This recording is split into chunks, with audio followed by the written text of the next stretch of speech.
Well, I have an announcement to make. It is this. We had Dr. Brass, who was going to speak to us tonight on psych records, and I was really psyched to hear her presentation. However, she's not going to speak tonight. Instead, we have the one, the only, my namesake, Carla Ruffins from San Jacinto College, who is going to speak to us about Cancer Registry instead. So I am excited to bring to you the one, the only, the Carla, the Ruffins of San Jacinto College. Take it away, Miss Ruffins. Thank you, Dr. Carla Tyson Howard, for that introduction. Wow. It's my pleasure to speak to all of you this evening. As I said earlier, my name is Carla Ruffins. I'm the program director over health information technology and cancer data management at San Jacinto College. And a little bit about my background. Let's see. I received my Bachelor of Science degree. Wow, long time ago, back in 1991 from the University of Louisiana. And back then it was called Medical Record Administration. And we were RRAs and ARTs instead of RHIAs and RHITs. So it's been a minute.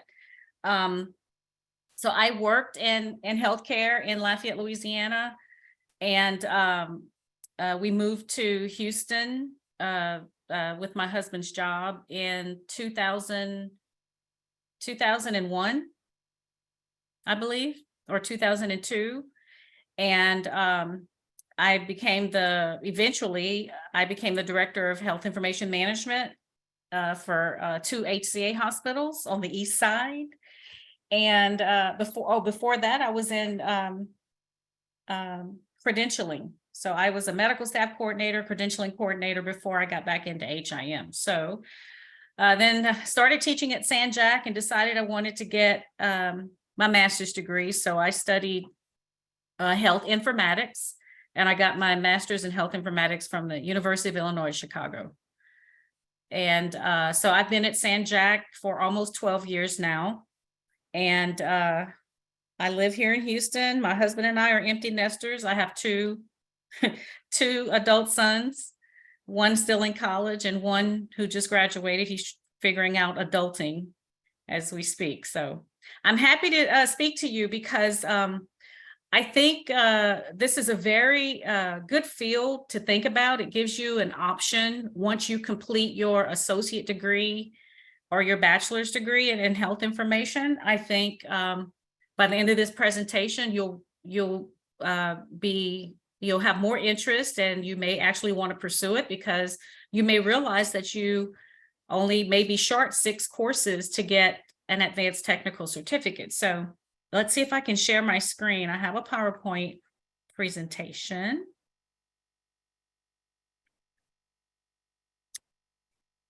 And then Dr. Lambert will have to tell me when you all can see it.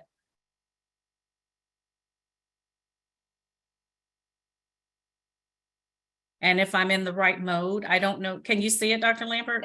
It's perfect. If you just want to do from beginning at the top on the left, and then we can see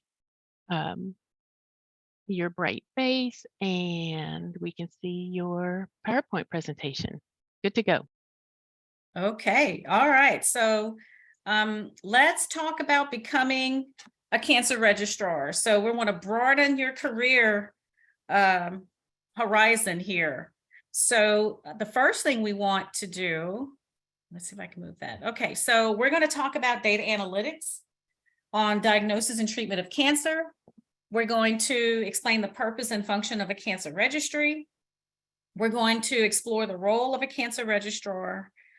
We're going to discover pathways for becoming a cancer registrar. And finally, we'll look at an NCRA accredited educational program. We'll look at least one.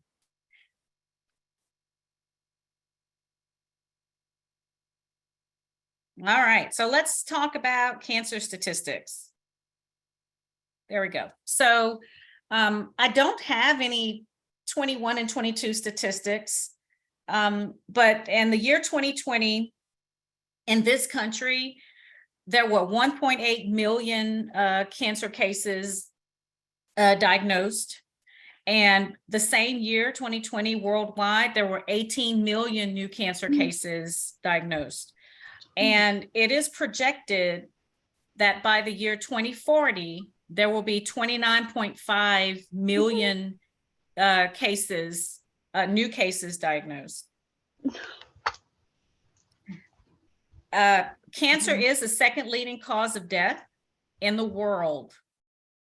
And although the survival rate has doubled in the last 30 years, which is good news, it still remains the second leading cause of death in the world. So think about it. How would you like to join the fight against cancer? Did you realize that you can fight cancer with data? You absolutely can. Cancer registrars collect and analyze data for improved patient outcomes. And so if you think about it, if you think about the fight against cancer now, you have researchers and clinicians who are all fighting cancer. They are looking for new treatment, new therapies, new drugs, and hopefully we pray one day we'll have a cure for cancer. But how do you think they're able to come up with these new advances in cancer treatment? They rely on data. They need good data. And where do you think they get the data from? Well, the data has to come from someone. It comes from cancer registrars. And so cancer registrars have to collect the data, analyze the data, and make it available for clinicians so that they can continue this fight against cancer and they can come up with new and improved treatments to help patients. So good quality, timely data is very important.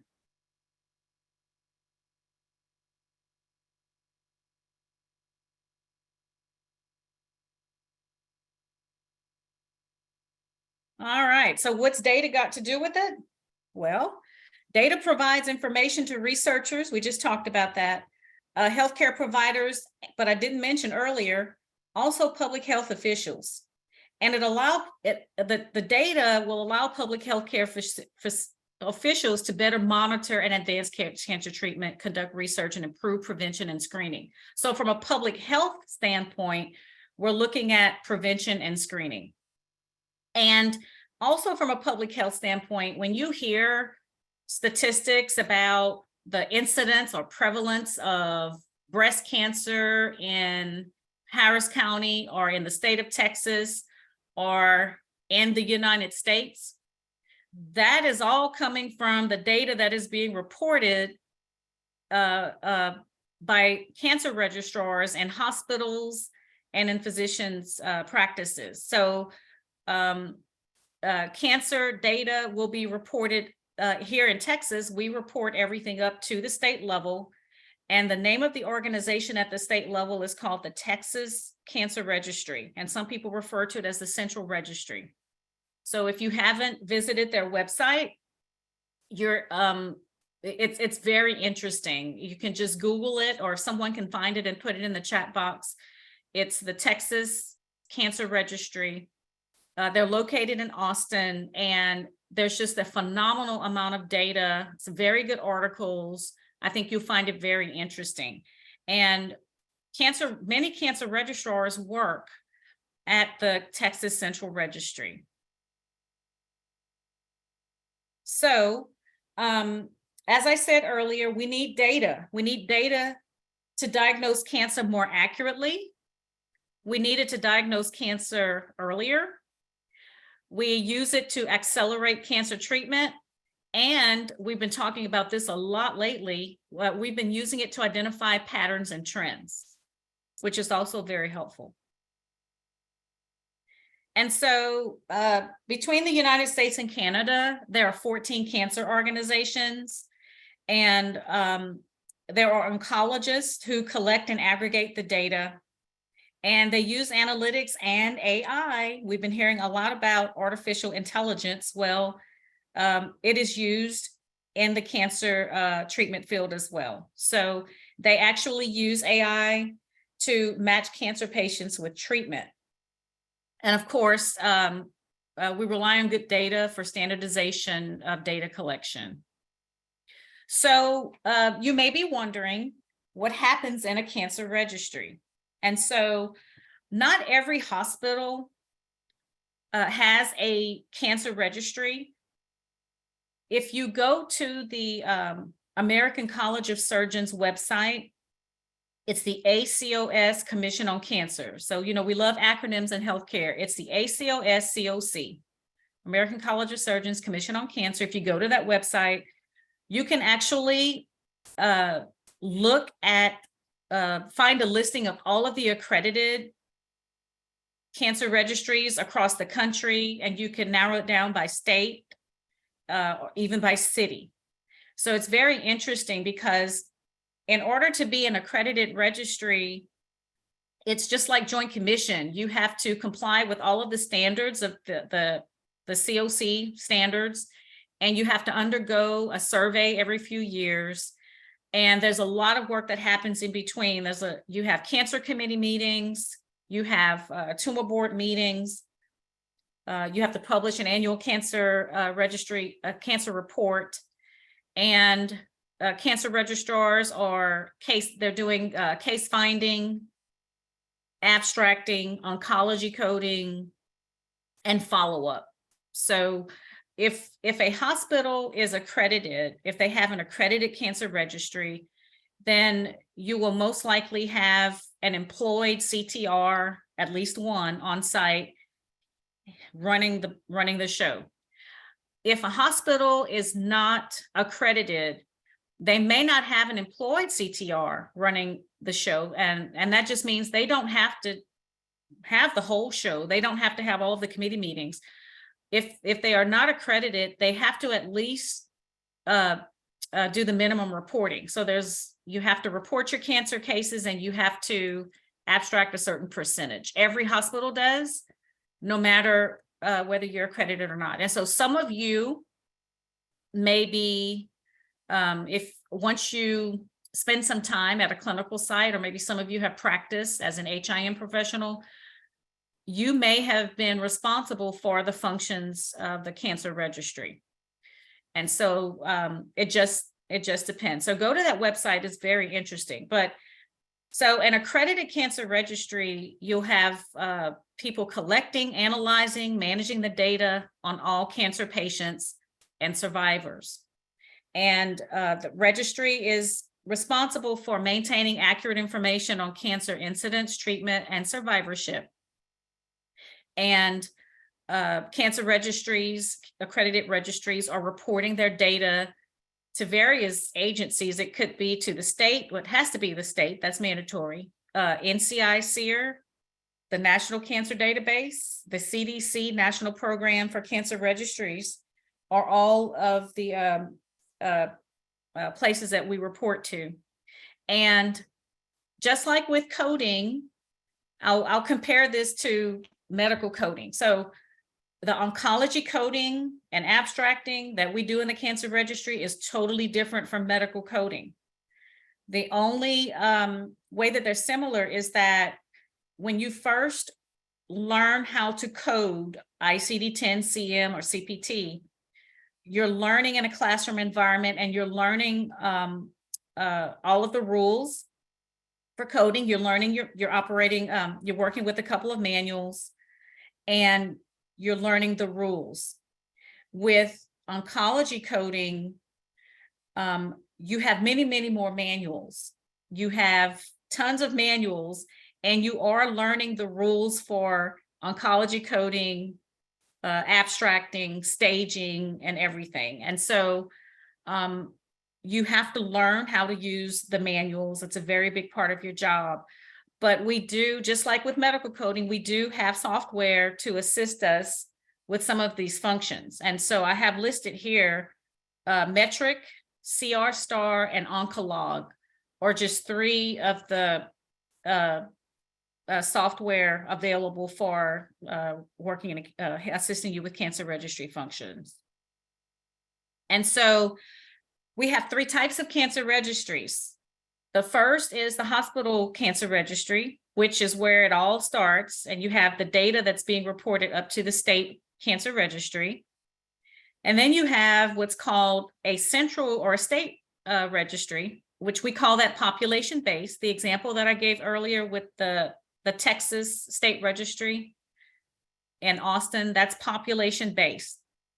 And so they aggregate and maintain cancer data from the entire state of Texas. And they're collecting data from hospitals, pathology, laboratories, physicians, et cetera. They receive it all. And then we have what's called a special purpose registry, which collects data on a specific type of cancer or a special population. That one is not as popular. But the hospital registries and the state registries are very popular. And so you may be asking, what is a CTR? So a CTR stands for Certified Tumor Registrar, but some of the common job titles that you may see, say when you search Indeed or you're doing a little investigating on your own, they may call them other things. They may call them cancer registrars. Sometimes they're called data information specialists, clinical data specialists, data abstractor, oncology abstractor or registrar. I've seen cancer registry technician, coordinator, manager, director, and program specialist. So there are many, many different titles depending on the organization and the work that they do and the functions that they're responsible for. And so cancer registrars do a lot of work.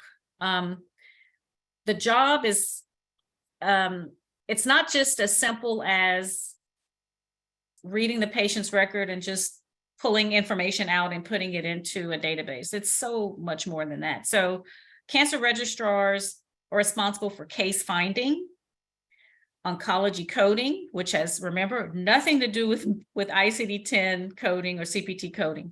They're responsible for staging, abstracting, and follow-up. And so in an accredited registry, cancer registrars actually conduct follow-up on patients, on every single patient, until the date of death. So they follow the patient up until the very end. And so that's a big function. Registrars also, they're abstract information from cancer patients' health records. And so they're also pulling out demographic information, patient history, diagnostic findings, treatment, follow-up, et cetera. And in some cases, you'll have a registrar who is a manager, and so they're actually managing the cancer registry. Of course, they're reporting cases to the central registry. They're analyzing and presenting data. And so when I mentioned these cancer committee meetings that are held and these tumor board meetings, these registrars are present and at the table. They're the ones who organized and planned the whole meeting, compiled the reports, and a lot of times they're presenting the data. So those skills are very important. They're compiling reports and they're coordinating all of these events. So you may be asking if you have what it takes to be a good CTR. And I will tell you that, number one, you have to be detail oriented. And number two, you have to be willing to read, because you will be reading the entire chart. You have to know where to find the information in the chart, and using all of the rules, that you've learned to abstract the information. So reading is huge. It's huge. Critical thinking is a big deal. It's very important. Problem solving is another one. Communication is important. Your presentation skills are very important. And last but not least, data analysis. And so I can't see the chat. I don't mind stopping if you have a question, but I know that Pat and B are here on the call. So ladies, if you want to interject and say something, or if you want to save your comments until the end, that's fine. But I definitely want to hear from Pat and B. I'm going to put them on the spot. If not now, then later. I'll do mine later. Okay. All right. Take good notes. Okay.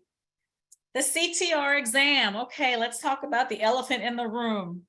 This exam is crazy hard. I've heard professionals say that the CTR exam was harder than the CCS exam. And it's just no joke. I don't know why NCRA created such a challenging exam, but it is hard. It's challenging. They only offer it 3 times a year. So it's not like the AHIMA exams where you can just take it anytime. They will open the exam for a few weeks in the spring, around February, March, and then they'll open it up again June, July-ish, and then again at the end of the year around October, November. So the exam, it has 180 questions. They're all multiple choice, but don't let that fool you. They're tricky. And there's an open book portion of the exam and a closed book. It takes you have 4 hours to take the exam. And there are different content areas covering case finding, data quality assurance, abstract encoding, analysis and data usage, follow-up, registry organization and operations, and then program accreditation. So it is a tough exam. The national pass rate last year was probably only at about 75%. In 2021, it's a tough exam. So the job market is healthy. CTRs are in high demand. The last time I did a search on Indeed, there were 286 CTR jobs listed. And cool thing is, the CTR is a national certification. And so it matters not where you live, because most of the jobs are remote. Some of the jobs are on site, but most of them are remote. So I don't know if that's your thing. I would say don't let that be your only motivator because you want to enjoy the work that you do. But I had a student last year graduate, and before she even sat for the exam, she had like 3 or 4 job offers, but they were all remote. And she called me and she said, "Ms. Ruffins, I don't know what to do. I got 4 offers." And I'm thinking, well, what's the problem? And she said, well, they're all remote and I don't want to work remotely. I want to travel to my place of, the place where I work. I want on-site work. And I said, oh my gosh, this is usually not a problem for most people. But so anyway, she thought about it and she ended up accepting one of the jobs and she loves it. But she didn't want remote work. But in this profession, most of the opportunities are remote. So, and if you work remote, you know that you can enjoy a flexible schedule. There's no commuting, and you could probably enjoy a pretty good work-life balance. So my colleagues who are CTRs, they really enjoy the flexibility. And so the salary expectations, I hate to just throw out a figure because it just depends. It depends on your experience, your education, your credentials, and your geographic location. So there is a link here. I hope that that's the most recent one. NCRA publishes a salary report every year, every other year. And I think they just published one. So if this is not it, you can email me and I'll send it to you. So I refer you to the salary considerations report, and you can figure it out there. I will say that, so starting out, maybe maybe you would not be able to command the same salary that a CCS coder can command, but if you consider the flexibilities and the fact that if you're up to it, you could actually hold down a full-time job as a CTR and pick up, you know, a little side hustle, which a lot of my colleagues do that. It's totally doable. Most CTRs in my circle have a full-time job and a side hustle. And so they are either, the side hustle is either a part-time gig where they're doing just follow-up or just abstracting or case finding for another facility, or they've contracted themselves. They're working with a company that helps with staffing to help other registries get caught up, because a lot of registries have fallen behind on their reporting. So we're in the year 2023, and part of the reason why I had trouble finding up-to-date data statistics is because a lot of hospitals are still working on 2021 reporting. So sometimes they fall behind for one reason or another. And so just like if you've fallen behind on coding and your coders all get sick, then you hire a contract coder, or the same thing. They may hire a contract registrar. And so the job opportunities are there. I do not know of one single unemployed CTR. And employers know that because they know how hard the CTR exam is. So if you could pass that exam, then they want you, even though the job descriptions may say that they prefer you to have 1 or 2 years of experience. I've seen them, throw that out of the window because you have a CTR. And so, so I think it's a very healthy job market. And so there are 2 professional organizations. We have the National Cancer Registrars Association. They call themselves the NCRA. And you can find them if you can Google it, or you can go to, I think it's NCRA-USA. And be careful, it's not the first time I Googled it, I came up with the National Rifles Association or something, or Court Reporters. That's it. I came up with the National Court Reporters Association. That's not it. So it's the NCRA-USA.org. So that's our national professional organization, and they're also the organization that administers the CTR exam. And then statewide, we have the Texas Tumor Registrars Association. They call themselves Textra. And so you can Google them as well and kind of peruse their website. But the NCRA website is phenomenal. There's a lot of information there, a lot of resources there. So if you're interested, you should go to that website and take a look. And so if you are interested in becoming a CTR, you have, there's 3 ways that you can get there. And the first one we'll call Route A. Route A has 2 pathways. So Route A, pathway 1, says that you complete an associate degree in cancer registry management or cancer data management, whatever it's called, from an NCRA accredited program. And then you complete a practicum. Now, this is outdated because this just changed. NCRA no longer requires students to complete a 160-hour practicum. That has changed. I'll talk about that in just a minute. But that's pathway 1, an associate degree in cancer registry from an accredited program, and then a practicum or a clinical. Okay, Route A, pathway 2 is you complete an associate degree in any field. And when I say any field, it does not have to be an associate degree in a healthcare related field. You can have an associate's degree in basket weaving. It doesn't matter. But if you have an associate degree, then you can complete a certificate in cancer data management from an NCRA accredited program. and then complete a practicum. So that's route A, pathway 1 and 2. And then the last way is route B, which I don't know much about because I don't offer that one. But route B is you complete an associate degree in any field.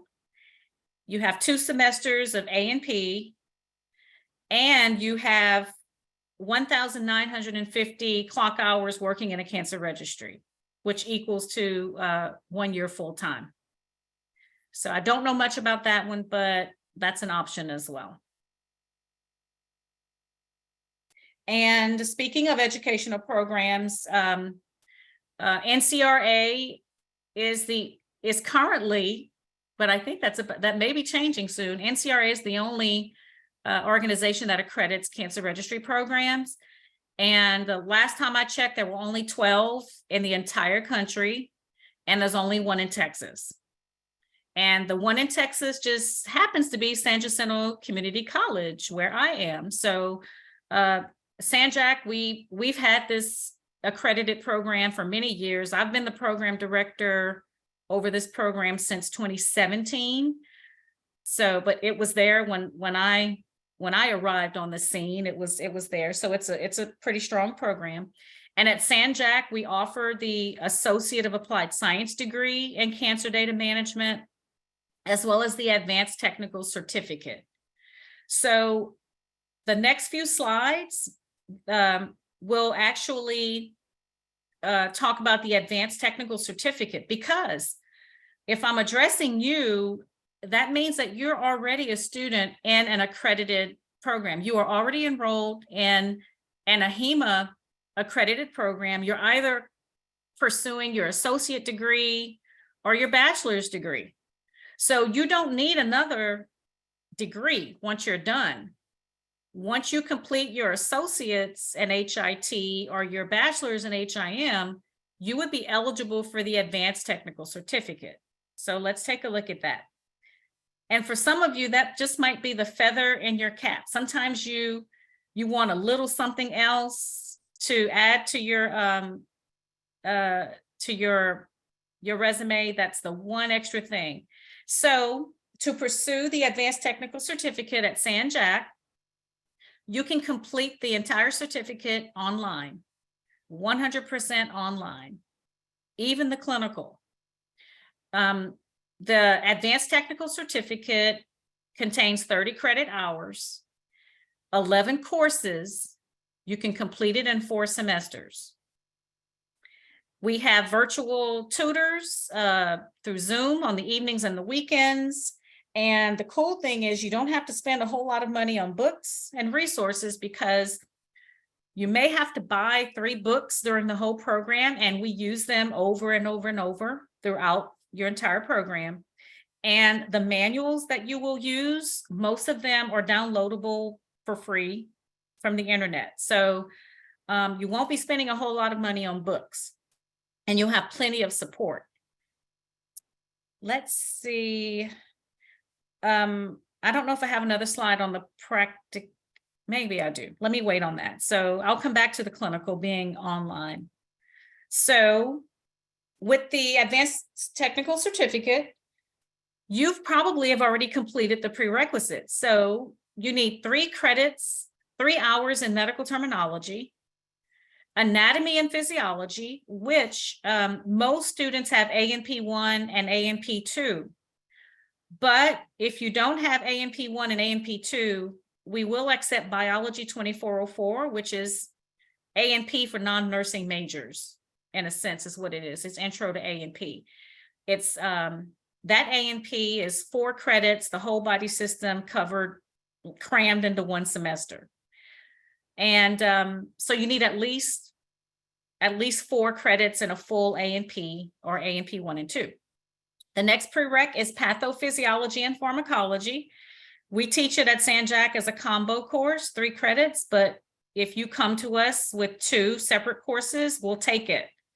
So maybe you had patho in one, like a 3-credit patho and a 1-credit pharm, we'll take it. You need a computer course, either integrated software applications or business computer applications, 3 credits. And you need the 3-credit health information systems course, or some programs have it as computers and healthcare. So if you look at this list, you may be thinking, I already have these prerequisites under my belt. I've already completed them. So out of the 11 courses, if you've completed these 5, you only have 6 more to go, right? So here are the 6 specialty courses in cancer data management. The Intro to Cancer Registry Management, which is not a hard course, it's just introducing you to the field. And Abstracting Principles and Practices Part 1, where you're learning all of the rules, you're learning the manuals. That's a pretty tough course. Abstracting Principles and Practices Part 2, Oncology Coding and Staging, which is a heavy course. Cancer Epidemiology and Statistics, and then your clinical or your practicum. So you may come to us and you may only need these 6 specialty courses to get your certificate. So the practicums, you actually have a choice. You can complete your practicum in person, you can complete it 100% virtual, or you can complete it as a hybrid, which is a combination of in-person and virtual. So NCRA came up with this competency-based practicum, where regardless of where you do your clinical or how you complete it, you still have to pass their competency assessments at a 70% or higher. And they're not easy. So our program is tough. The program is intense, but it's intense for a reason, because we really are preparing you to pass these competencies that NCRA has, and we're preparing you for that national exam. And of course, we're preparing you for the work that you're going to do once you get out in the field. And so the practicums will provide hands-on learning. Even if you're completing your practicum 100% virtually, we use industry-approved abstracting and reporting software. The software that we have access to is called CR Star. So you'll get hands-on abstracting. We work with Memorial Hermann and 2 other hospitals where you could actually zoom into their cancer committee meetings and conferences. So even though you're not on site, you can still participate via Zoom as a student. And we have many engaging or numerous engaging NCRA guided activities. So the practicums are not boring. We with the practicums, so at San Jac, you have to be a Texas resident, right? And so like this year, I have a handful of students outside of Houston. Most of our students are in this area, but in December, I had a student graduate, and she lives in San Antonio. I've never met her in person. So I've had students in Dallas, Austin, San Antonio, but most of our students are in this area. Our biggest supporter in this area is Memorial Hermann. They have a huge cancer registry, and they're very supportive in hosting our students. We also have contracts with MD Anderson and Methodist.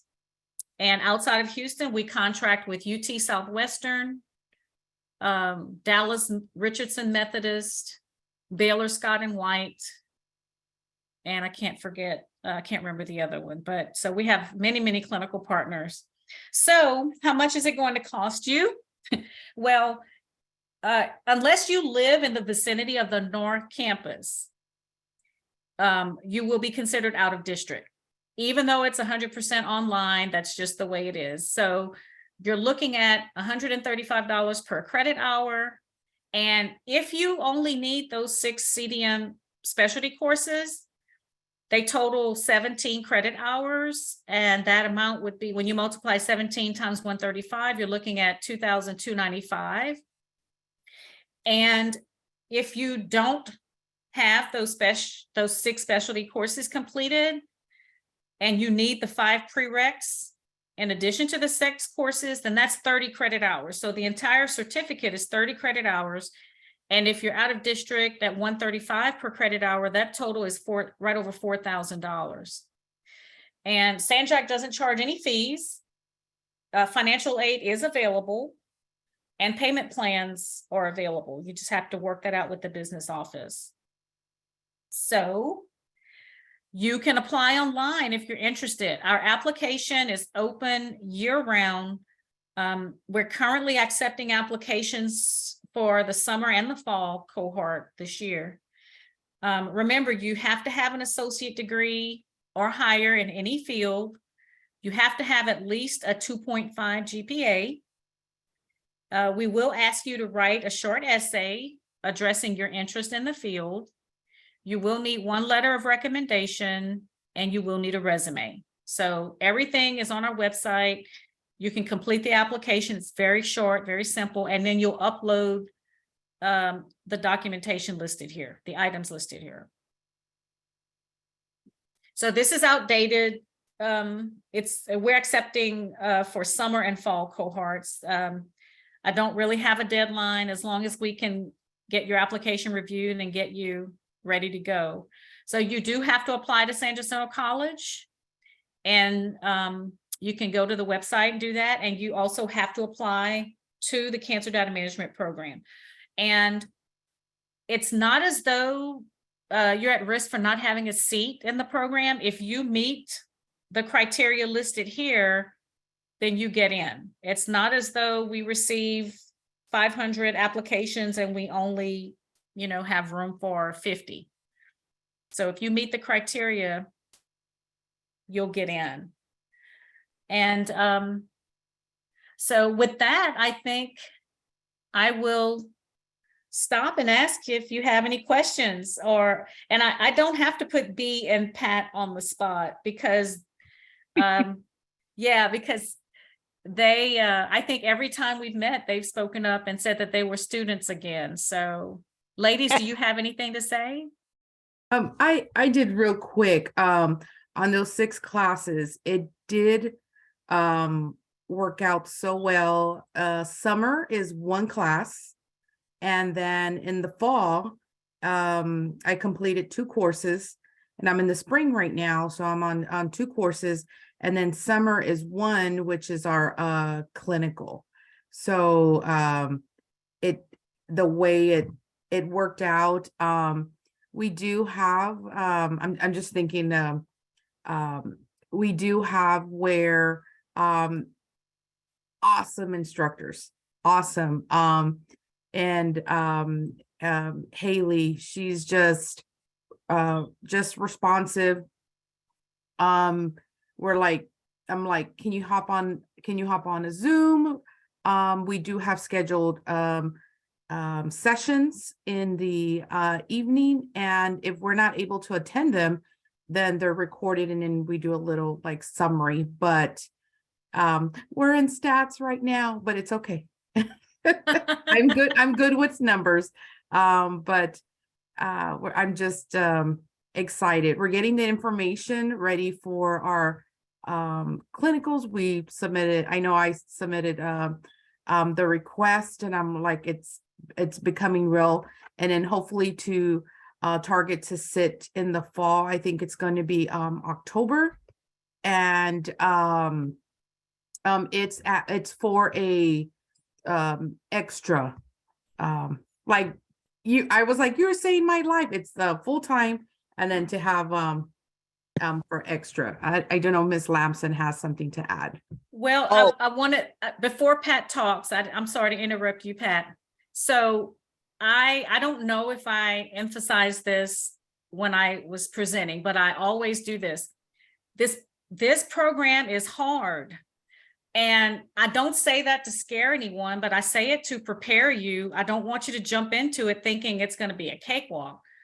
It is hard. It's harder than I've heard. It's harder than the RHIT program. And if you are interested in this, the rewards are there, but you have to put in the time. You have to study. You have to practice. You have to read. And you can't just delay everything until the day, you know, the unit is due, because there's so much work involved. If you do that, you're going to be stressed, you're going to be in trouble, you're going to get left behind, you're going to be lost. And I've heard students say that when they were in the RHIT program, that may not have been the best way to do it, but they procrastinated a lot, but they still managed to read and understand and catch up and keep going. It doesn't happen that way in this program.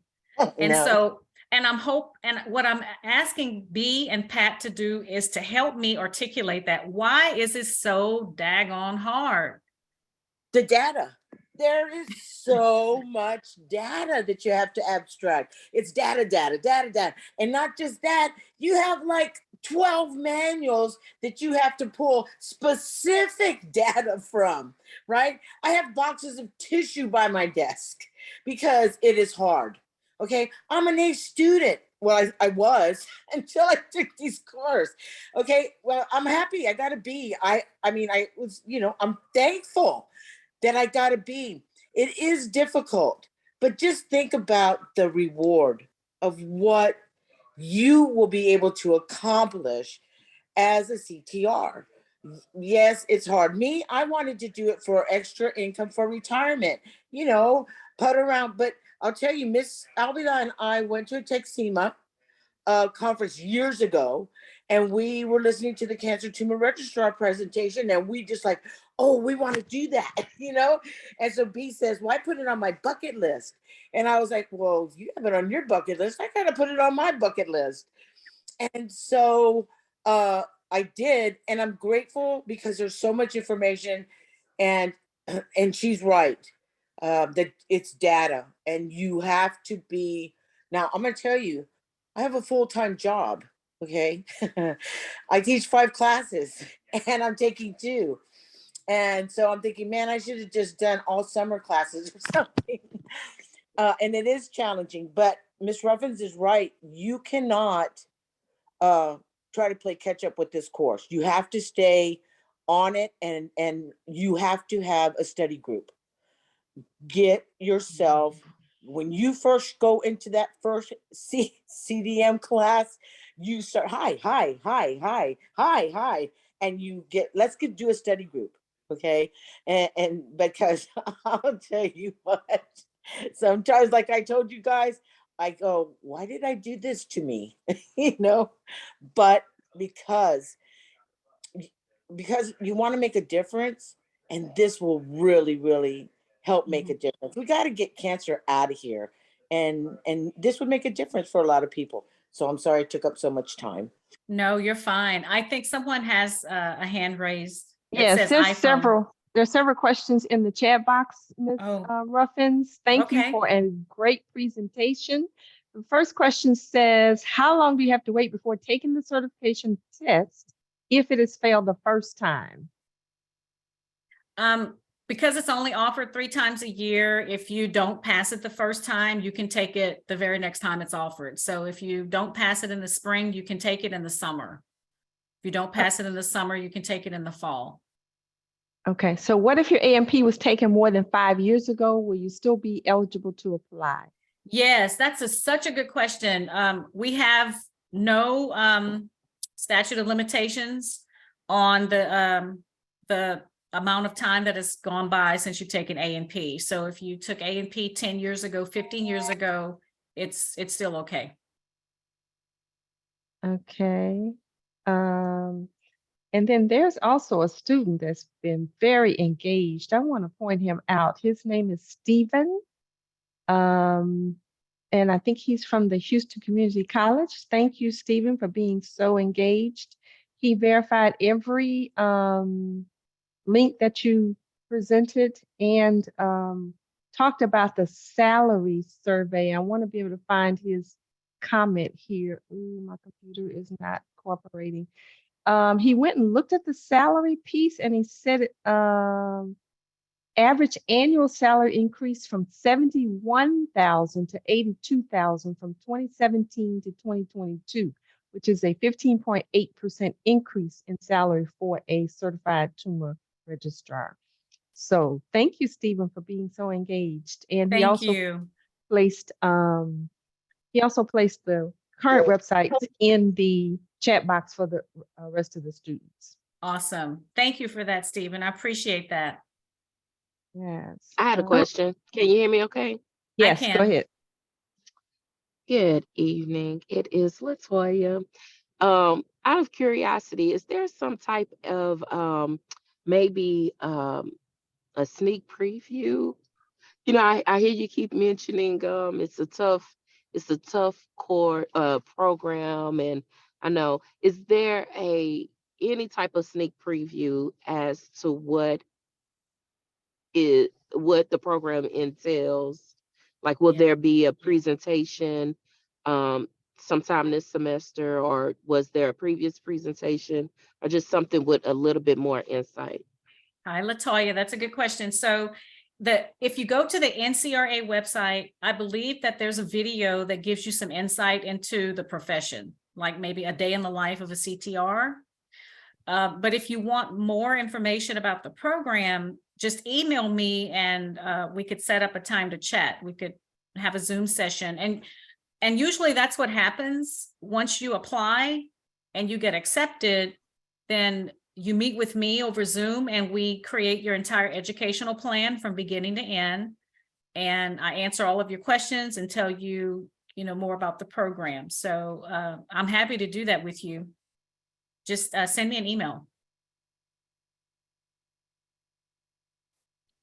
So I think, Yes, ma'am. Thank you. sorry. So I think early in the chat box, Dr. Tyson Howard said that that was her first job after she graduated. Wow. Isn't that interesting? Yeah, that was my first job out of college. I worked for the state cancer registry program, and I was the trainer. So I went all around the state training people on how to do tumor registry. It's a fantastic field. What a cool Very job noble. to have. What a cool It was job. very cool. It was And so freaking cool. I tell you, so the Texas Central Registry in Austin, they have hired, and this is only since I've been the program director here, they've hired probably 5 of our graduates. And one of them is a rock star. If you go to the website, her name is Elizabeth Harvey. You'll see that Elizabeth is writing articles, and she may be the trainer now. So she was training, she was writing articles. She's phenomenal. And people in this profession, they come from so many different backgrounds. And this semester, I mean, B and Pat, they're professors, but we have an engineer who is in our program. We have nurses, we have coders, we have rad techs, we have accountants, teachers, librarians, foreign trained physicians, pharmacy techs, HIM professionals, you name it. They come from everywhere. Someone had also asked the question was about a remote question. positions, but you also you answered that question in your presentation. There's one more in the chat box that says, will Ms. Lamson or Ms. Avila count as a reference for the letter recommendation? Yes. So I guess you're a student at St. Philip's. Yes. Yes. Yes. Your professor would be a great option for a letter of reference. Yes. Awesome. Thank you. I know me and one other student are both kind of interested in it. So I was curious, since they're students, if that would work. Yes, that would work. I think iPhone has another question. Latoya, do you have another Latoya? question? No, let Your me hand- take that down. Sorry. That's okay. okay.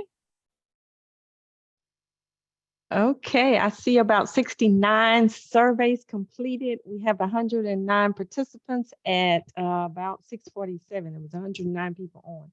Of course, I've taken out the faculty, so I'm looking close to that 90 number again. Come on, guys, complete your surveys, please. Excellent presentation, Ms. Ruffins. Thank you, thank you, thank you. You're welcome. If so I don't know, did I put my email in the chat? I guess I can.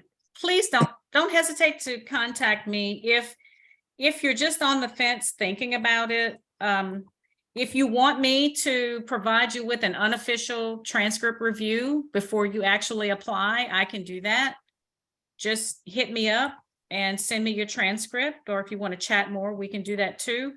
I didn't mention before that the application is free. So just go to our website and apply. You don't have anything to lose. Even if you're not sure, just go ahead and get the application out of the way. And you'll be in line to start this summer. We do not offer every class every semester, but most classes are offered every semester. And so even if you think you only have 6 courses to complete, it still won't just take you 2 semesters, because we call those dangerous course combinations. They're so heavy, they're so intense that some of them we can't combine them together in one semester. So it's slow and steady, and it will take you a full year, even if you just have 6 courses. It's because, you know, you don't want to take too many classes. So most of our students are only taking 1 and 2 classes a semester. Yeah, she's right. You don't you don't want more than 2. There you go. There you go. So anyway, I hope this was informative. Hopefully it's, you know, giving you something else to think about. And if you have any questions, just email me. I'm happy to chat with you about it. That was a great presentation, Ms. Ruffin, and I'm really glad Really that was. what you're doing is you're showing us that even though we're getting degrees in health information, there are also other avenues in which we can move into, with cancer registry or tumor registry just being one of them. And not only it's a great opportunity to go into, and they're much needed, but you know, the salary is great. That's a great salary. Yeah, and I realize, so I'll say this, I know we're over, but I'm happy to see the salary increase, because I think cancer registrars have been behind the scenes for a long time. Well, you know, Dr. Tyson, you did this work, and I think that it's just recently that they're coming more into the limelight, and they're being acknowledged for the work that they're doing, and now they're getting compensated for it. Now, I do think that number, in the 70s and 80s, you won't see that for an entry level CTR. You know, so those numbers, those salary figures are averages throughout the country.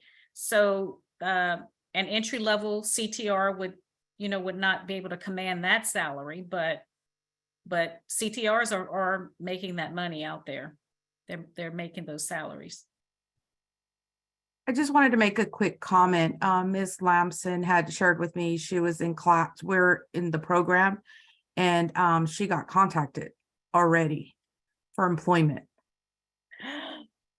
Ms. Lamson, Professor Lamson, you didn't share that with others. So I think that's phenomenal. You haven't even graduated. You won't graduate until when? August? No, it's summer with practicum. August, yeah. You'll be yeah, finished in August. August, and you're already being contacted. Well, what can I say? Congratulations. Thank you. And I will tell you that many of my graduates do get hired before they become certified, but the employer will require them to become certified within like 6 to 12 months. So it is possible to get a job without the certification, but they will expect you to become certified. Oh, maybe I should do that first. I'm not too sure. I think it was, I don't remember. I think it was from LinkedIn. I don't know if she had put already her information on the LinkedIn, and I don't know if that's how they were searching. Yes. That's a good idea. LinkedIn is powerful. That's a whole nother grand rounds right there. Very powerful. There's one last question in the chat box that says, how can we get a recording for this meeting? So I think that came from Fatima. You can get a recording by communicating with your faculty person. Whoever your teacher is for this class will have the link for this recording. And Dr. Lambert also placed the links on another main page, but we'll if you go straight to your faculty person, they'll give you access to this recording. Thank you. Whew. Okay, guys. Thank you, everyone, for being so active and interactive, and Ms. Ruffins for an excellent presentation. You too. And again to Stephen for Yes. being so engaged in the conversation as a student. I was very, very, because before I could get to a site, he'd already posted it. I was like, thank you, Stephen. Wow. What and what school does Stephen represent? Stephen represents the Houston Community Colleges system. Community. No. The Houston Community College. Thanks, Stephen. Good job. Good job. Oh my Ms. goodness. Ruffins. Fantastic. Thank you so much. You're welcome. Thank you so much. My email is in the chat. If you have any questions, just send me an email and we can take it from there. Okay, so we'll see everybody on next Thursday. Thank you, guys. Thank you. Thank you, Thank you. everybody. Good night. Have a good evening. Good night. Thank you. Okay. Bye-bye.